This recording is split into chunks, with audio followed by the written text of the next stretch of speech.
Well, good evening. Welcome to worship tonight.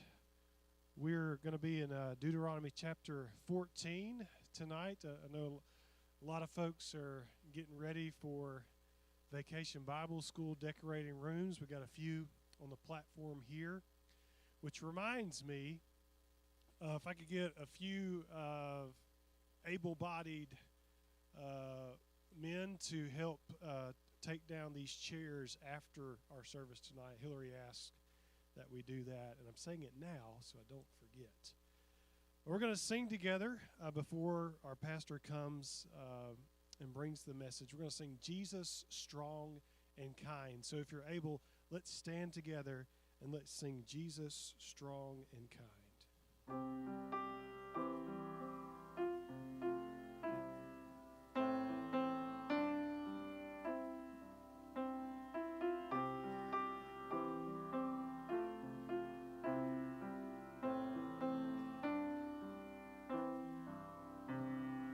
Jesus said that if I thirst, I should come to him. No one else can satisfy, I should come to him. Jesus said if I am weak, I should come to him. No one else can be my strength, I should come to him. For the Lord is good and faithful, he will keep us day and night. We can always run to Jesus, Jesus strong and kind.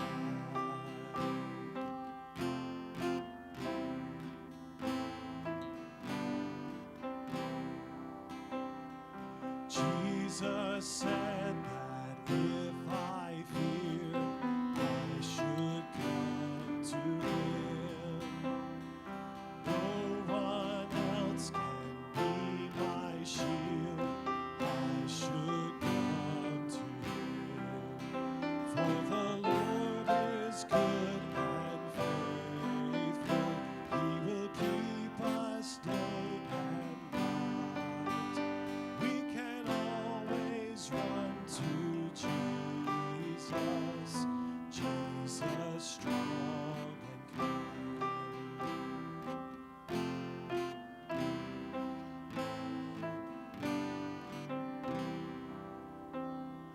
Jesus said, if I am lost, he will come to me.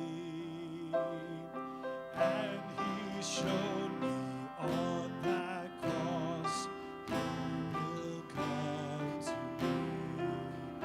For the Lord is good and faithful, he will keep us day and night.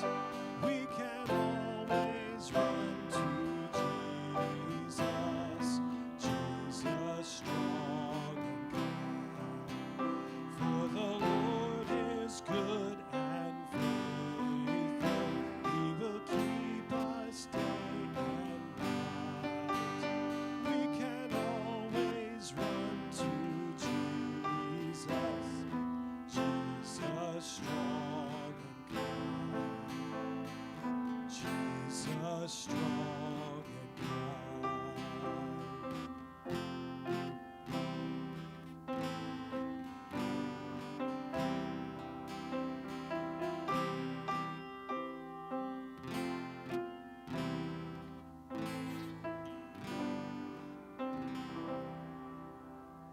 You may be seated.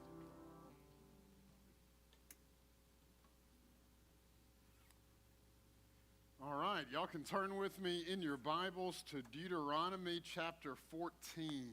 Deuteronomy chapter 14. And as we have been talking about over these last several sermons, we're working through the Ten Commandments throughout the book of Deuteronomy. Back in chapter 5, Moses reminded the nation of Israel of the Ten Commandments. And then chapters 6 through 26, each of those commandments kind of works as a section heading as Moses then teaches them what obedience to this command looks like as they enter into the promised land. And so as we get to chapter 14, chapter 14 focuses on the third commandment, that you shall not take the name of the Lord your God in vain. And he says, for the Lord will not hold him guiltless who takes his name in vain. Now, for us to really grasp chapter 14 and how chapter 14 exemplifies what the third commandment looks like in our life, we've got to understand exactly what the third commandment is getting at. Yes, the third commandment does teach us that speaking the Lord's name in vain is wrong. Using the Lord's name as a cuss word is a sin. But the third commandment is more than that. It's not merely about how you speak of God, but rather it concerns living as the people of God, and us as the people of God not bearing the character of God in a hypocritical way.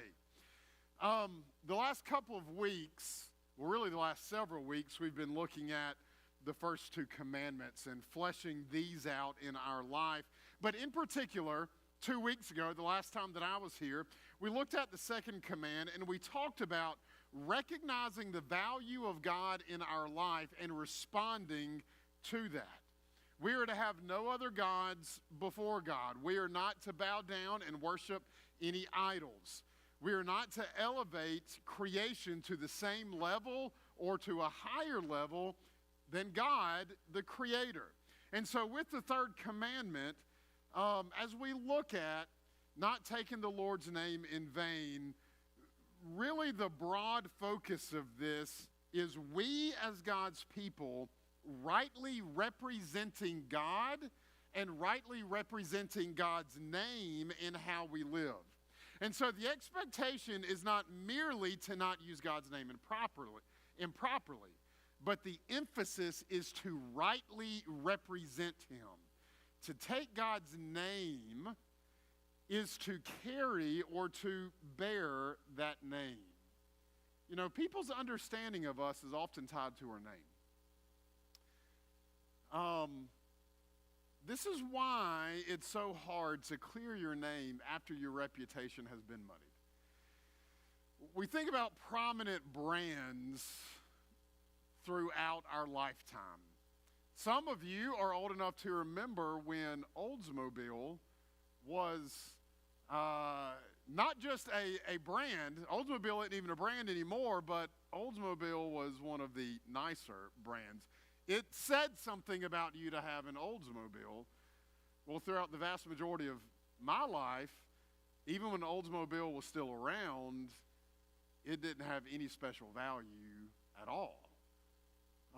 The brand, the name had begun to decline, and once you begin to lose the value of your name, it is hard to recover that. And we as God's people, as we carry God's name in our life, how we live is going to teach people about God and his name.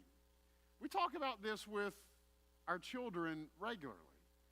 The way that they act and the way that they behave is not merely a reflection upon them, but it is also a reflection upon us as their parents.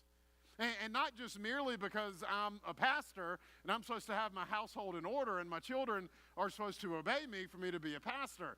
Not merely that. Even if I wasn't a pastor, the same principle applies. The way that they behave as children, rightly or wrongly, reflects back on the parents. And so it's with this mindset that we look at chapter 3, or excuse me, the third commandment, about not taking the Lord's name in vain. The call is to live in such a way that we are rightly representing the name of God to a watching world.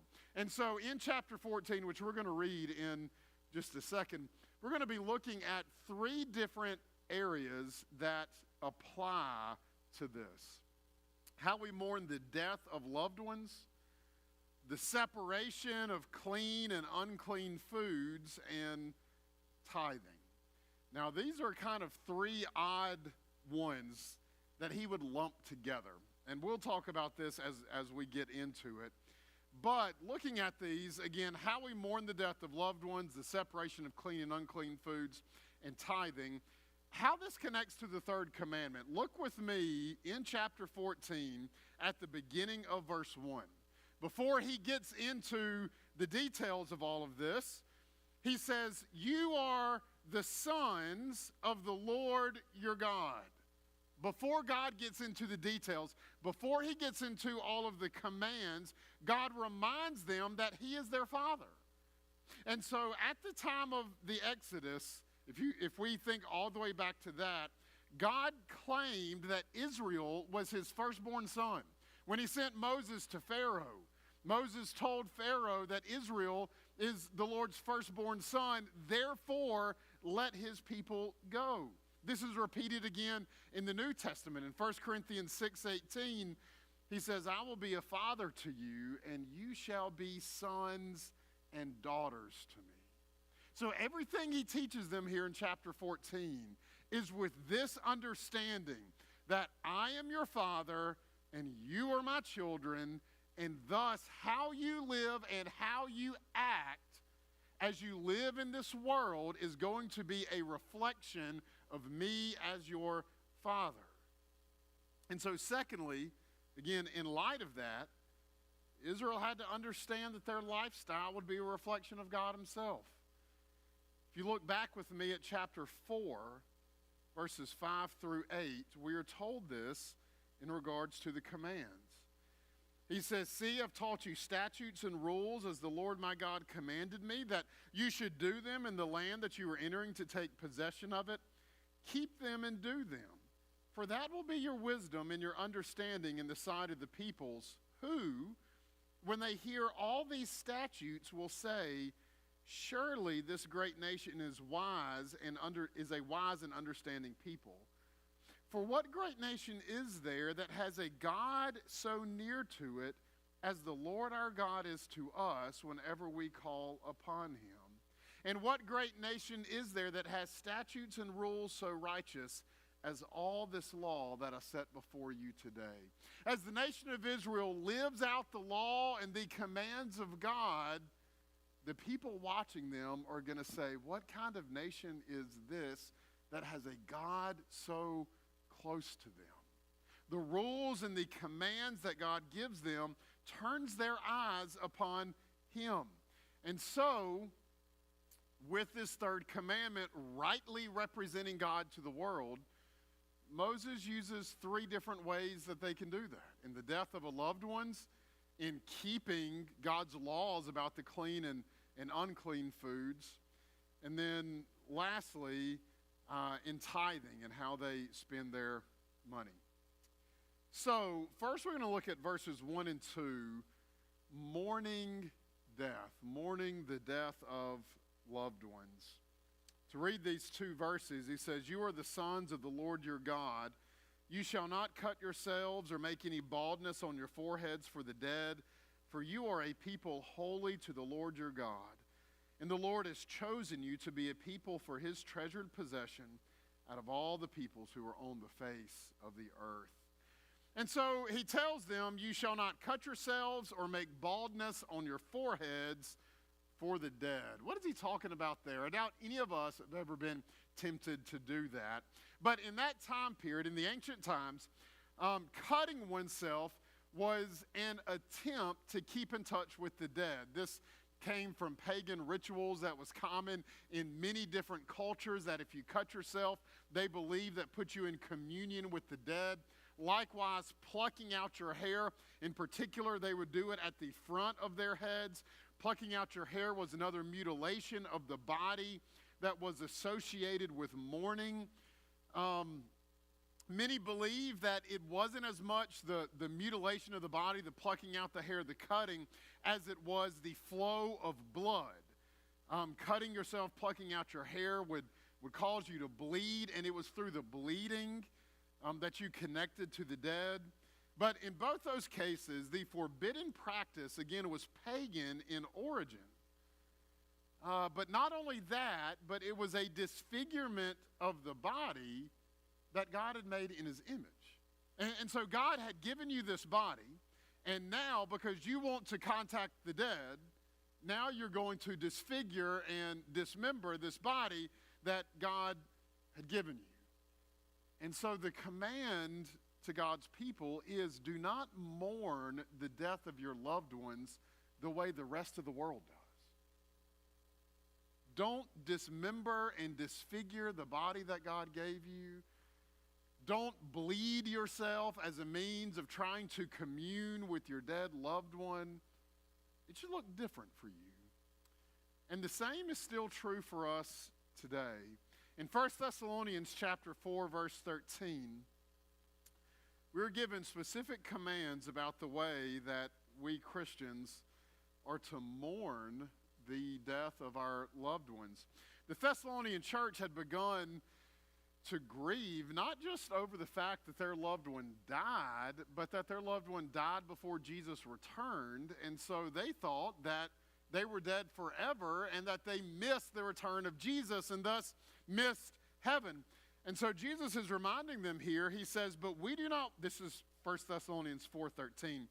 He says, but we do not want you to be uninformed, brothers, about those who are asleep. That's another term for those who have died. He says, so that you may not grieve as others do who have no hope. He doesn't tell us not to grieve, because grieving in and of itself isn't wrong. In fact, grieving is a righteous action, and having grief and sorrow is a righteous emotion. We think about Jesus at the death of Lazarus. Jesus wept. We think about what the book of Isaiah prophesied about Jesus, that Jesus was a man of sorrows, acquainted with grief. And so as we look at Jesus, we understand that Jesus was perfect in every way. He was perfect not only in thought and action, but Jesus also was perfect in all of his emotions. And so if Jesus himself grieved, then not only is grief and sorrow not a sin, but grief and sorrow is actually a righteous emotion. Grief and sorrow is actually a righteous response. But Paul says that there is a way that grief and sorrow becomes sinful. He says, when you grieve as those who have no hope. You see, Jesus grieved, but Jesus never despaired. Jesus grieved, but Jesus never despaired. In the midst of Jesus' grief, he always had hope. I don't know how many of you have been around people who have died. As a pastor, in some ways, that is one of the unfortunate aspects of ministry, but it's also a privilege of ministry to be able to minister in some of the most grievous times. But I have been around death of many Christians who love Jesus, but I've also been there to witness the death of those who don't. And it is vastly different. Thinking about two circumstances or two instances when I was an associate pastor in Columbus. We had a godly senior adult man at our church named J.L. And J.L. had a longtime friend who he had tried to minister to and evangelize. This friend, as he had a terminal illness, had actually come to church with him a few times. But J.L.'s friend took a turn for the worse. He was in the hospital, and he was clearly dying. And J.L. called up to the church, and and wanted one of the pastors to come and try to witness to his friend one more time before he died. Our senior pastor, Brother Billy, was in Mexico on a mission trip. I don't remember if Peyton was there yet when this happened, but regardless, I was the only pastor that was there in the office. So the lot fell to me. And I go there, and JL's friend is clearly to the point of dying. And so I go over to his friend, and I hold his hand, and I stand over and begin to talk to him. And almost immediately, the friend begins to cough, and then head drops to the side, and he dies right there in my face like that. There were probably 7, 8, 9 different family members in that room who also all were lost. And then there was JL who was there too. And all of his family members, it turned into a scene of chaos. One lady passed out cold in the floor. Several others started screaming and yelling. It was wild. One of the craziest things that I'd ever seen, even to this day, that I had ever seen. And yet, I think about another instance. Really, before I get there, the first person that I ever witnessed die was Hillary's grandmother, one of the most faithful ladies that I've ever known. And it was the same thing. We were there in the hospital with her all day, waiting on her to take her last breath. And I'll never forget when she did, when we realized that she'd taken her last breath, Hillary's grandfather got down on his knees and thanked the Lord and prayed and thanked the Lord. What a beautiful picture that is, and what a very different scene that is than the other one that I mentioned. But the one that I was going to mention before that, a lady at our church at Bellwood named Donna Gallimore, they were in their 50s at the time, she and her husband Bob. Bob got diagnosed, I forget what kind of cancer, but it was very aggressive. He only lived a few months after the diagnosis. But I remember Bob, it was his last week of life. He was at home on hospice in the hospital bed, and me and our senior pastor, Brother Billy, went to visit. And Donna met us in the kitchen before we went in there to give us an update on Bob. And it was kind of the time to where he had gone unresponsive as the time was getting closer. And I'll never forget what Donna said. Donna was one of the most joyful people that I had ever met. But Donna said, as she was telling us about all the changes in Bob, she said, but Brother Billy and Brother James, you won't believe how God has blessed me. Even though Bob's whole body has gone cold, the palms of his hands are still warm. And what a blessing from the Lord that God has given me a part of my husband to hold on to. I was like, who in the world are you? Like, who says that in something like this? But for Donna genuinely meant it. And then when Bob eventually died, and then they were setting up for the funeral at our church, the funeral director was talking to me and one of the other members there at Bellwood. And I remember the funeral director, she said, I don't know what Donna has, but whatever Donna has, I want it. What Donna had was Jesus. And the hope and the peace that comes with Jesus. The hope and the peace that is only there in Jesus. The hope and the peace that we have in the midst of our grief. And as we look to be obedient to this third command about not taking the Lord's name in vain, or stated in the positively, rightly reflecting God to the world, the way that we respond in the death of our loved ones is one of those ways. When you grieve, which is a righteous response and a righteous emotion, make sure you grieve not as those who have no hope, but in the midst of your grief, carry the hope of Jesus with you. Secondly, as we look at verses 3 through 21, we look at clean and unclean animals. Clean and unclean animals. Let me get back to Deuteronomy 14. He says, you shall not eat any abomination. These are the animals you may eat: the ox, the sheep, the goat, the deer, the gazelle, the roebuck, the wild goat, the ibex, the antelope, and the mountain sheep. Every animal that parts the hoof and has the hoof cloven in two and chews the cud, among the animals you may eat. Yet of those who chew the cud or have the hoof cloven, you shall not eat these: the camel, the hare, and the rock badger, because they chew the cud but do not part the hoof, are unclean for you. And the pig, because it parts the hoof but does not chew the cud, is unclean for you. Their flesh you shall not eat, and their carcasses you shall not touch. Of all that are in the waters you may eat these: whatever has fins and scales you may eat, and whatever does not have fins and scales you shall not eat. It is unclean for you.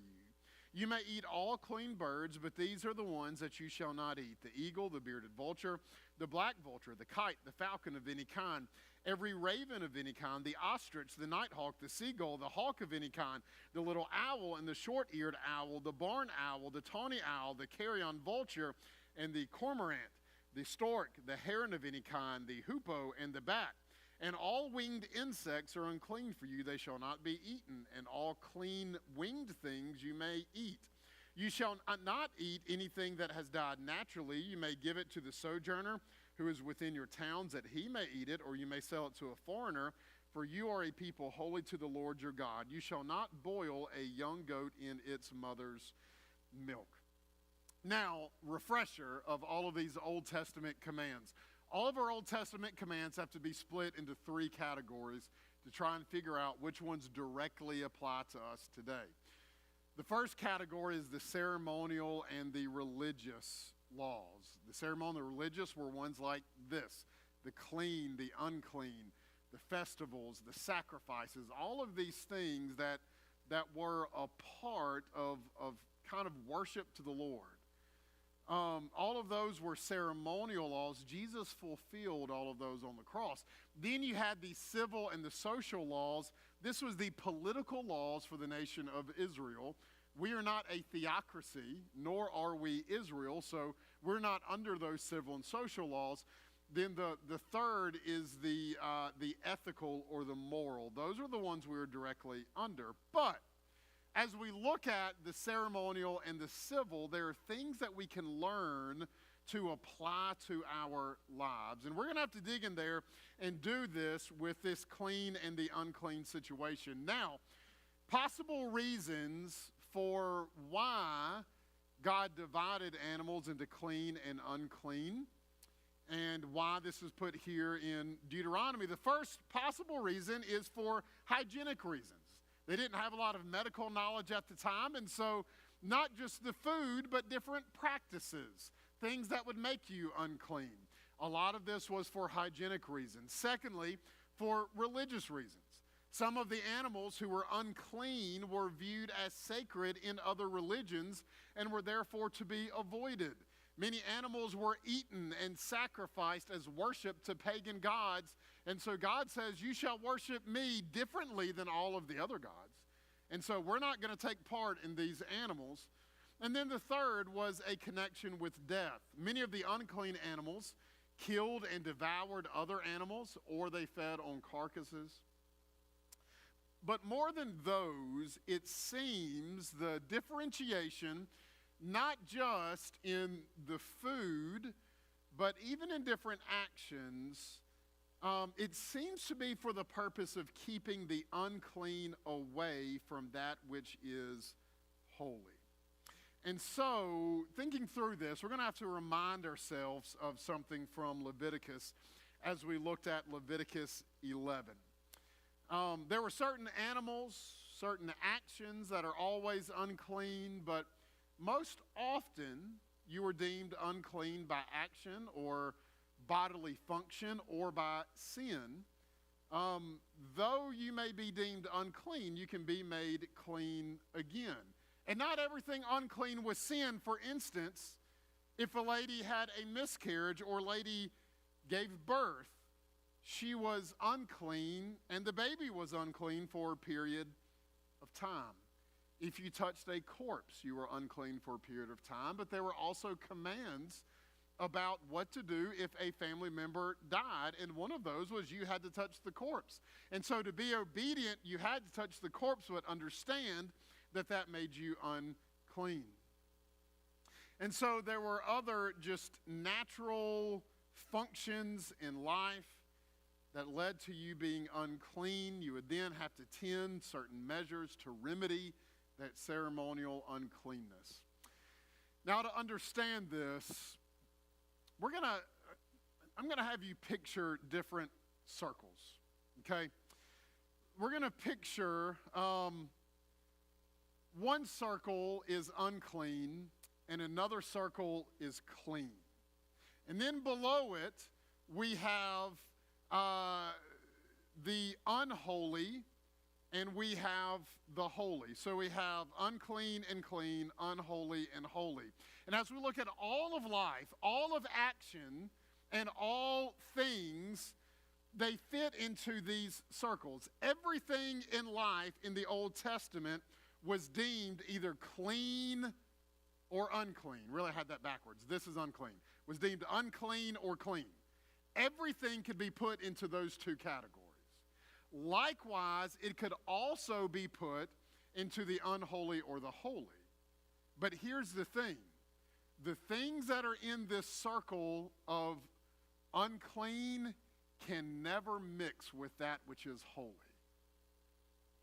It can never mix with that which is holy. A thing or an action can never be in the unclean circle and the holy circle at the same time. Now, it can be clean and unholy, but you can never have clean and holy. And there's a reason for this. For one, it shows that God cares tremendously about how he is worshiped. He doesn't want his worship to look like worship in anywhere else in all of the world. He didn't want his worship to look like worship in the other nations, the pagan gods. And this is why things having to do especially with sexuality, birth, death, and a lot of food that is regarded as unclean. And it's because in surrounding nations, people worship their gods through things such as cult prostitution and child sacrifice. Therefore, God wanted to make sure that none of that was ever involved in worship. And so even when things like intercourse took place, which was natural, which was good, that led you to being unclean. And to worship in the temple, only the holy things could enter in the temple. And since the unclean is always divided from the holy, you can guarantee that cult prostitution is never going to be a way that somebody worships the Lord. The same thing with childbirth. Of course, there's a lot of hygiene issues there as well, but also in many of the surrounding nations, women would give birth, and then that baby would immediately be sacrificed to a god. And Yahweh says that will never take place in worship of me. That will never take place. And so a lot of these rules separating everything out is that worship of God was to be distinct. The worship of Yahweh was to be distinct from the worship of any of these other pagan gods. And so all of these rules, all of these regulations is to lead all of these surrounding nations to say Yahweh is different. Your God is different than all the other gods in all of the world. And how great are y'all that you would have such a good God so close to you. So what does this have to do with the third commandment? Rightly valuing God and displaying that to a watching world. Is that God has rules and commands that most of the world does not follow. And many in all of our life, we have people, family members, friends, co-workers, neighbors. Many in our life do not follow God's commands either. And we're going to find ourselves in situations to where we're going to have to decide, am I going to follow the crowd or am I going to follow the Lord? And when we choose to follow the Lord instead of following the crowd, you are being a witness to let the world know what or better yet, who you value. Choosing to obey all these commands of the Lord lets the world know that God is of supreme value to me and allows me to rightly reflect him to a watching world. Now, third, as we go back to Deuteronomy 14 and we look at tithing. Beginning in verse 22, he says, "You shall tithe all the yield of your seed that comes from the field year by year, and before the Lord your God in the place that he will choose to make his name dwell there. You shall eat the tithe of your grain, of your wine, and of your oil, and the firstborn of your herd and flock, that you may learn to fear the Lord your God always. And if the way is too long for you, so that you are not able to carry the tithe, when the Lord your God blesses you, because the place is too far from you, which the Lord your God chooses to set his name there, then you shall turn it into money and bind up the money in your hand and go to the place that the Lord your God chooses and spend the money for whatever you desire, oxen or sheep or wine or strong drink, whatever your appetite craves, and you shall eat there before the Lord your God and rejoice, you and your household. And you shall not neglect the Levite who is within your towns, for he has no portion or inheritance with you. At the end of every 3 years you shall bring out all the tithe of your produce in the same year and lay it up within your towns. And the Levite, because he has no portion or inheritance with you, and the sojourner, the fatherless, and the widow who are within your town shall come and eat and be filled, that the Lord your God may bless you in all the work of your hands in all that you do." Now, background work to tithing. I mentioned this to many of you before. Some of you will know this, but it could be news to others of you, is that I do not believe that we are still under the command to tithe. Now, you have sat under me long enough to know my views on giving, and that I absolutely believe the Lord calls every one of us to give and to give generously. But giving is different than the tithe. Why do I not believe that why do I believe that we're no longer under the tithe? One, the tithe is never mentioned in the New Testament. Secondly, the tithe is not actually a tenth of all of your earnings, but a tithe is the tenth. Here's what I mean by this. It says of all of your livestock, your crops, it says you are to give the tenth of all of your livestock. So you have 9, number 10 comes along, you give it. Now what happens if you have another 9 and you end up with only 19? If we hold to the fact that you give 10%, then you got to chop one of them up and only give part of it and then keep that. You can't give 1.9 of something. The call is to give the 10th. And so it wasn't always 10%. Sometimes it worked out as 10%, sometimes it didn't. But here's another one, a third reason, is that in the nation of Israel, there was actually more than one tithe. There were 3 tithes. So even if we do go by a tenth, not the 10th, that's actually 30%. And so there were 2 of those tithes that were due every year, and one of those tithes that was due every 3 years. So you're looking at approximately 23.3% of our giving, not necessarily the 10% as we view, but more than any of that, it's the fact that it's not mentioned in the New Testament. In the New Testament, it's give with a cheerful and a joyful heart. Decide in your heart what you shall give to the Lord. And for most of us, not everybody, but for most of us, it's probably going to be more than 10%. But as we look here at Deuteronomy 14, he says there is a communal meal to be conducted at the Lord's sanctuary.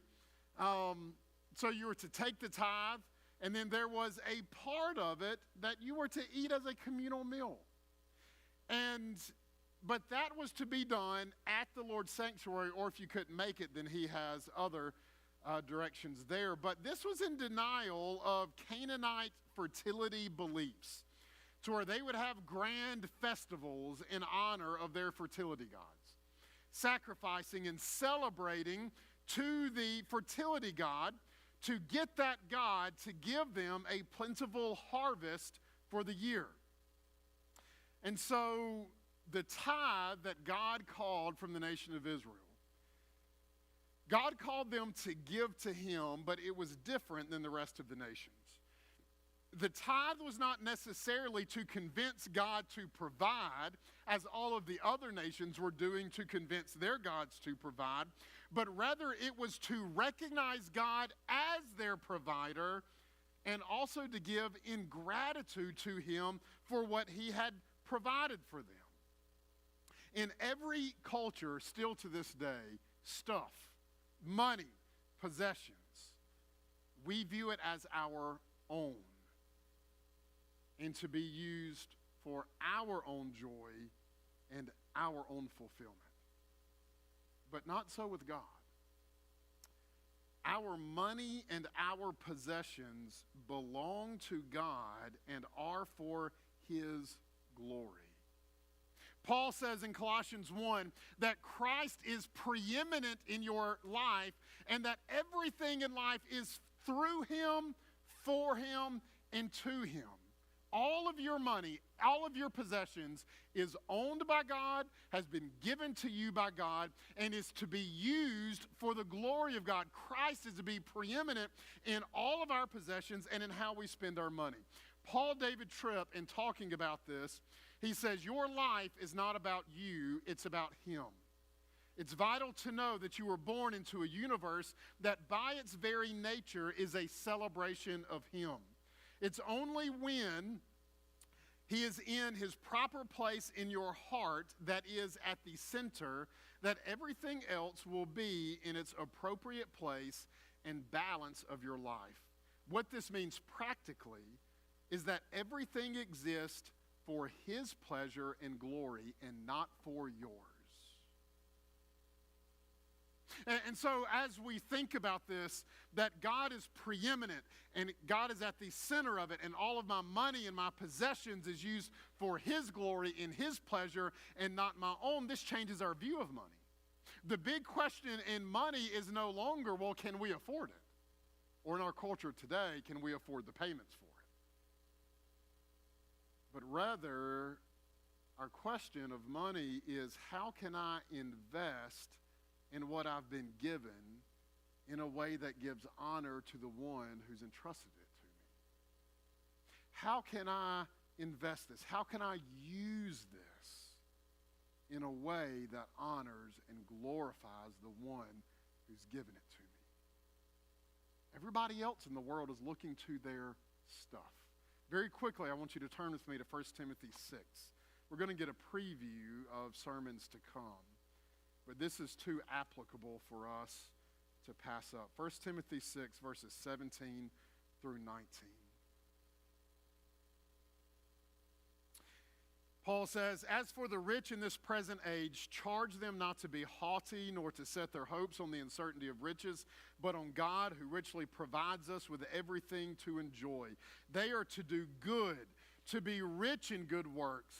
Now, thinking about Deuteronomy 14 and the call to tithe, to be generous and ready to share, thus storing up treasure for themselves as a good foundation for the future, so that they may take hold of that which is truly life.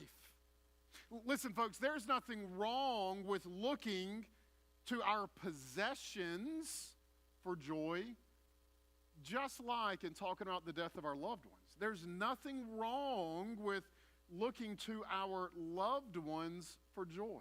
I hope that my wife takes joy in me. I hope that my children find joy in their father, as I know that I take joy in them. But what 1 Timothy 6 tells us is that whether it's my wife, whether it's my children, whether it's my job, whether it's my possessions, whatever it is, that my life is not found in them. Again, 1 Timothy 6:19, I am to be generous and ready to share so that I may take hold of that which is truly life. In verse 17, he speaks of God. Don't set your hope on the uncertainty of riches, but on God, who richly provides us with everything to enjoy.